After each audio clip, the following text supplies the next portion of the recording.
அவருடைய மறுமொழிகளை நான் அறிந்து அவர் எனக்கு சொல்வதை உணர்ந்து கொள்வேன்.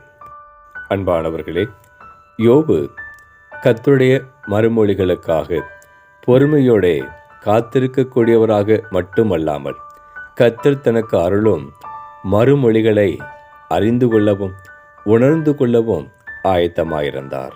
ஆண்டவராகிய இயேசு கிறிஸ்து இந்த உலகத்தில் மனிதனாய் வாழ்ந்த நாட்களிலே வாலிபன் ஒருவன் அவருக்கு முன்பாக வந்து, நல்ல போதகரே, நித்திய ஜீவனை அடைவதற்கு நான் என்ன செய்ய வேண்டும் என்று கேட்டான்.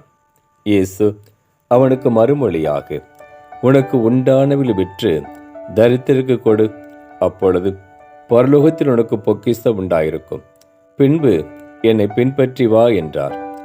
அந்த வாலிபன் மிகுந்த ஆஸ்தி உள்ளவனாய் இருந்தபடினால் இயேசுவுடைய மறுமொழியை கேட்டு துக்கமடைந்தவனாய் போய்விட்டான். அன்பான தேவனுடைய ஜனமே, நம்முடைய தேவனாகிய கர்த்தரை நோக்கி நாம் விண்ணப்பம் பண்ணும் பொழுது அவர் நம்முடைய விண்ணப்பங்களை கேட்டு நமக்கு மறுமொழி கொடுக்கக்கூடியவராக இருக்கிறார்.